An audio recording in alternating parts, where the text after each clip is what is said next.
नमस्कार दोस्तों, दैनिक रोजगार समाचार पेपर की 11 फटाफट बड़ी खबरों में आपका स्वागत है।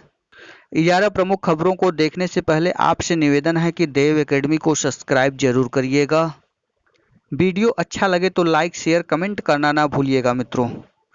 69,000 शिक्षक भर्ती से कोर्ट अपडेट आ रही है कि लोहा सिंह एमआरसी प्रकरण की नेक्स्ट तारीख अगली काज लिस्ट आने पर मेंशन हो जाएगी। वहीं नूतन ठाकुर सीबीआई जांच प्रकरण की सुनवाई कल भी नहीं हो पाई थी, आज फिर इसका डेट लगा हुआ है। 189 सीरियल नंबर पर है, जिसका आज भी देखिए सुनवाई हो पाता है कि नहीं। वहीं ऋषभ मिश्रा का उत्तर कुंजी प्रकरण, जिसकी सुनवाई संभवतः 2 हफ्ते बाद होगी। उत्तर प्रदेश लोक सेवा आयोग यूपीपीएससी की ओर से खंड शिक्षा अधिकारी प्रारंभिक परीक्षा 16 अगस्त को होनी है। आईपीएस अफसर अमित ठाकुर ने आयोग अध्यक्ष को पत्र भेजकर परीक्षा स्थगित किए जाने की मांग की है। उन्होंने कहा कि परीक्षा केंद्र के अंदर कक्ष में सोशल डिस्टेंस का पालन हो सकता है, लेकिन अपने रहने के शहर से परीक्षा केंद्र के शहर तक आने जाने, होटल आदि में रुकने, परीक्षा केंद्र आने जाने में सोशल डिस्टेंस का घोर उल्लंघन होगा। वहीं भ्रष्टाचार मुक्ति मोर्चा के अध्यक्ष कौशल सिंह ने मुख्यमंत्री राज्यपाल को ईमेल कर परीक्षा रद्द करने की मांग की है। कौशल सिंह कहा कि ने उच्च न्यायालय में जनहित याचिका भी दायर कर दिया है।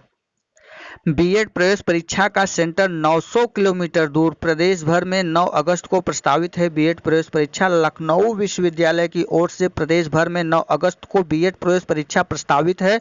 कोरोना काल में परीक्षा निरस्त कराने की मांग को लेकर छात्रों का विरोध जारी है। कुछ छात्रों का सेंटर 900 किलोमीटर दूर बना दिया गया है। अभ्यर्थियों का कहना है कि आवेदन के वक्त जिन 3 शहरों में केंद्र का विकल्प भरा था, उसे नजरअंदाज किया गया है। केंद्र निर्धारण पर आवेदकों का कहना है कि उन्होंने 3 विकल्प भरे थे, उसके बावजूद विश्वविद्यालय प्रशासन ने मनमाने तरीके से केंद्र निर्धारण किया है। कोरोना काल में जब सभी संस्थान बंद करने का आदेश दिया जा रहा है, तो परीक्षा कराना कहां तक उचित है। इलाहाबाद विश्वविद्यालय के छात्र अंशुमान सिंह ने बताया कि लॉकडाउन के चलते वह अपने मिर्जापुर स्थित गांव में है। उनका कहना है कि उन्होंने परीक्षा केंद्र के लिए मिर्जापुर, प्रयागराज और कानपुर का विकल्प चुना था। इसके बावजूद उनका केंद्र 914 किलोमीटर दूर मुजफ्फरनगर बना दिया गया।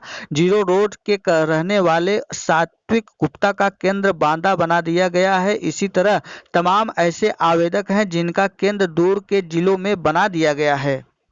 फर्जी बीएड डिग्री पर अध्यापकों की बर्खास्तगी पर रोक।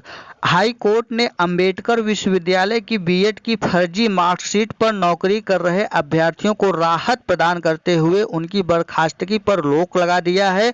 कोर्ट ने इस मामले में यथास्थिति का निर्देश दिया है। साथ ही एसआईटी की जांच के आधार पर इन अध्यापकों की बर्खास्तगी को सही करार देने के एकल पीठ ने आदेश पर भी रोक लगा दिया है। यह आदेश न्यायमूर्ति पंकज मित्तल व न्यायमूर्ति डॉक्टर वाईके श्रीवास्तव की खंडपीठ ने दिया है और अन्य विशेष अपील पर सुनवाई करते हुए दिया है। कोर्ट ने राज्य सरकार के और बेसिक शिक्षा विभाग सहित सभी संबंधित पक्षकारों को अपील पर जवाब दाखिल करने के लिए 15 दिन का समय दिया है। वरिष्ठ अधिवक्ता अशोक खरे का कहना था कि एसआईटी की जांच में बीएड की डिग्रियों का फर्जी पाया जाना अध्यापकों के बर्खास्तगी का एकमात्र आधार नहीं हो सकता, जब तक अध्यापकों की आपत्तियों को न सुना जाए। उन्होंने कहा कि एसआईटी की रिपोर्ट अभी न्यायालय से कंफर्म भी नहीं हुआ है। याचियों ने एसआईटी रिपोर्ट को चुनौती नहीं दी है। ऐसे में विश्वविद्यालय की ओर से केवल एसआईटी रिपोर्ट के आधार बनाकर अध्यापकों को सेवा से बर्खास्त करने का निर्णय गलत है। खंडपीठ ने कहा कि ये सहायक अध्यापक 10 भर से अधिक समय से नौकरी कर रहे हैं और कोर्ट ने इनकी बर्खास्तगी पर पूर्व में 2 बार अंतरिम रोक इस आधार पर लगाई थी कि मार्कशीट में फर्जीवाड़ा अकेले छात्रों का काम नहीं हो सकता जब तक संबंधित अधिकारियों की मिलीभगत न हो। कर्मचारी चयन आयोग की संयुक्त हायर सेकेंडरी स्तरीय 2018 में पहचान जाहिर करने पर नकल का आरोप मानते हुए असफल किए गए 4,560 अभ्यर्थियों के लिए अच्छी खबर है। ऐसे अभ्यर्थियों की ओर से आयोग में दिए गए प्रत्यावेदन के निस्तारण के लिए आयोग की ओर से गठित कमेटी ने इन्हें एक बार के लिए राहत दे दी है। कमेटी ने अपनी रिपोर्ट में कहा है कि परीक्षा के दौरान आयोग की गाइडलाइन निर्देशों का पालन न करते हुए अपनी पहचान जाहिर करने के आरोप में असफल किए गए अभ्यर्थियों को एक बार के लिए छूट दी जानी चाहिए। कमेटी की रिपोर्ट पर आयोग ने सभी 4,560 अभ्यर्थियों को एक बार के लिए छूट देने का फैसला लिया है। आयोग ने अनुसचिव की ओर से वेबसाइट पर इस आशय की जानकारी दी गई है। उन्होंने बताया कि 4,560 अभ्यर्थियों का रिजल्ट बहुत जल्द घोषित कर दिया जाएगा। बता दें कि इस वजह से आयोग घोषित किए गए अभ्यर्थी ने पिछले दिनों सोशल मीडिया पर अभियान चलाया था। पीएमओ और कार्मिक मंत्रालय को पत्र लिखकर एवं ट्वीट कर कापियों का मूल्यांकन करते हुए परिणाम घोषिट करने की मांग की थी। इसके प्रत्यावेदन पर विचार कर आयोग ने 21 मई को जांच कमेटी का गठन किया था। CHSL टीयर 2 की परीक्षा 29 सितंबर 2019 को आयोजित की गई थी, जिसमें देश भर के 45,101 परीक्षार्थियों को शामिल किया गया था। इसमें से 36,112 परीक्षा में शामिल हुए थे। आयोग ने 25 फरवरी 2020 को इस परीक्षा का परिणाम घोषित किया था। इस भर्ती में शामिल 5,918 पदों के लिए 30,822 अभ्यर्थियों को तीसरे चरण के परीक्षा यानी स्किल टेस्ट के लिए सफल किया गया था। आयोग ने 4,560 अभ्यर्थियों को पत्र लेखन के दौरान निर्देशों का पालन न करते हुए पहचान जाहिर करने पर नकल का आरोपी मानते हुए अयोग्य घोषित कर दिया था।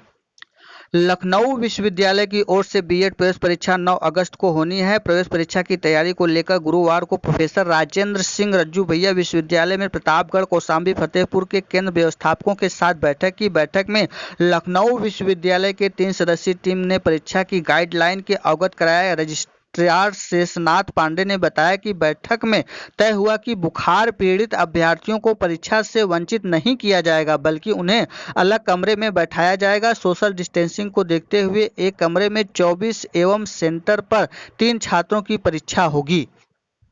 संक्रमित शिक्षिका की इलाज में देरी से मौत। विवेकानंद अस्पताल में भर्ती कोरोना पॉजिटिव महिला को 4 दिन बाद कोविड अस्पताल में शिफ्ट किया गया। कोरोना संक्रमित मरीज को अस्पताल में भर्ती करने में हिला हवाली ने काकोरी में माल ब्लॉक के तैनाती शिक्षिका की जान ले ली। 4 दिन बाद महिला को एक कोविड हॉस्पिटल में शिफ्ट किया गया। एरा में कुछ समय बाद ही महिला की मौत हो गई। ये लापरवाही की वजह से शिक्षिका की मौत गई। नियुक्ति परीक्षण जांच समिति शीघ्र। काशी विद्यापीठ में उन शिक्षकों की नियुक्ति के परीक्षण के लिए समिति गठन की तैयारी चल रही है, जिनके बारे में राज्यपाल ने निर्देश दिया था। राजभवन के निर्देश पर कार्रवाई की तैयारी। 14 शिक्षकों की चयन प्रक्रिया की समीक्षा होगी। किताब की फोटो व्हाट्सएप पर डाल पल्ला झाड़ रहे गुरुजी। डीआईएस ने शिक्षकों को दी सीधी चेतावनी। व्हाट्सएप के साथ गूगल मीट ऐप का प्रयोग करें। ऑनलाइन पढ़ाई के नाम पर कई शिक्षक किताबों को व्हाट्सएप पर डालकर अपना पल्ला झाड़ ले रहे हैं। इनके मद्देनजर माध्यमिक स्कूलों के शिक्षकों को निर्देश दिया जाता है कि ऑनलाइन पढ़ाई को गंभीरता से लें। सिर्फ किताब की फोटो खींचकर व्हाट्सएप पर डाल देना ऑनलाइन पढ़ाई नहीं है। शिक्षक विभिन्न डिजिटल प्लेटफॉर्म का प्रयोग करते हुए सीधे छात्रों से रूबरू हों। जिले के प्रधानाचार्यों का यह निर्देश गुरुवार को ऑनलाइन मीटिंग में दिया गया। मीटिंग यह शिकायत मिलने के बाद बुलाई गई और ऑनलाइन क्लास की शिक्षक गंभीरता से नहीं ले रहे हैं और प्रधानाचार्यों से संवाद करते हुए जिला विद्यालय निरीक्षक डॉक्टर वीपी सिंह ने निर्देश दिया। फिरोजाबाद जनपद में अनुदेशकों के इस्तीफा दिए जाने को लेकर उठ रहे सवाल। मानव संपदा पोर्टल शिक्षक, शिक्षा मित्र एवं अनुदेशकों तथा अन्य कर्मचारियों का विवरण अपलोड कराने की कार्यवाही अंतिम चरण में पहुंचने के साथ ही अभी तक आधा दर्जन अनुदेशक नौकरी छोड़ने का प्रार्थना पत्र विभाग को रिसीव करा चुके हैं। अचानक अनुदेशकों द्वारा दिए जा रहे इस्तीफे पर सवाल उठ रहे हैं। अचानक ऐसा क्या हुआ कि अनुदेशक पारिवारिक समस्या समस्या का हवाला देते हुए अपना इस्तीफा बीएसए कार्यालय में रिसीव करा दे रहे हैं। कारण जो भी हो, लेकिन अचानक इस्तीफे की संख्या बढ़ने से नौकरी में झोल को लेकर सवाल उठाया लाजमी है। विभाग द्वारा अभी इस मामले में सुनवाई के पश्चात ही कुछ भी निर्णय लिए जाने की बात कही जा रही है। अभी तक अपना इस्तीफा बीएसए कार्यालय में रिसीव कराने वाले अनुदेशकों में उच्च प्राथमिक विद्यालय के कई अध्यापक हैं। मानव संपदा पोर्टल पर अब ऑनलाइन सेवा पुस्तिका में शिक्षकों के प्रति सेवा वर्ष मिलने वाले एक अवकाश तथा प्रमाण पत्रों के सत्यापन रिपोर्ट भी बीएसए कार्यालय को अपलोड करनी होगी। शिक्षा निदेशक बेसिक सर्वेंद्र विक्रम सिंह ने सभी बेसिक शिक्षा अधिकारियों को पत्र जारी कर निर्देश दिया है। इलाहाबाद हाई कोर्ट ने डॉक्टर भीमराव अंबेडकर विश्वविद्यालय आगरा की फर्जी बीएड अंकपद पर नौकरी कर रहे सहायक अध्यापकों को बड़ी राहत दी है। कोर्ट ने ऐसे अध्यापकों की नियुक्ति को निरस्त करने के आदेश पर रोक लगाते हुए यथास्थिति कायम रखने का निर्देश दिया है। कोर्ट ने राज्य सरकार और बेसिक शिक्षा विभाग सहित सभी संबंधित पक्षकारों को इस मामले में जवाब दाखिल करने के लिए 15 दिन का समय दिया है। 39 कस्तूरबा शिक्षिकाओं की नौकरी खतरे में, सरकार ने संविदा समाप्त करने का आदेश जारी किया। कस्तूरबा स्कूलों में तैनात 39 पार्ट व फुल टाइम शिक्षकों में से बिना विषय के तैनात किए गए शिक्षकों की नौकरी पर तलवार लटक रहा है। सरकार ने इसकी संविदा समाप्त करने का निर्देश जारी कर दिया है, जिस पर कार्रवाई लगभग पूरी कर ली गई है। जिले के 13 ब्लॉकों में स्थित कस्तूरबा विद्यालयों में 95 शिक्षिकाएं कार्यरत हैं। इन शिक्षिकाओं का चयन उनके चयन वर्ष में निर्धारित किए गए मानकों के तहत नहीं किया गया है, लेकिन अब सरकार ने नया फरमान जारी किया है। इसके मुश्किलें बढ़ा दी है। विभाग ने मुताबिक 4 पूर्णकालीन, 4 अंशकालीन एवं 1 वार्डन का चयन होना है, जिसमें 2006 से लेकर 2009 तक डायट से नियुक्ति होनी थी। इसके बाद विषयवार नियुक्तियां होने लगी। इसमें हिंदी, अंग्रेजी, गणित, विज्ञान व सामाजिक विज्ञान विषय के लिए पूर्णकालीन, जबकि कंप्यूटर, शारीरिक शिक्षा व कला तथा संगीत के लिए अंशकालीन शिक्षिकाओं की नियुक्ति का नियम बनाया गया। अब सरकार ने इस विषयों के आधार पर नियुक्ति न पाने वाली शिक्षिकाओं की संविदा समाप्त करने को कहा है। यानी यदि पूर्णकालीन विषय की योग्यता वाली शिक्षिका के अंशकालीन पद को चुना तो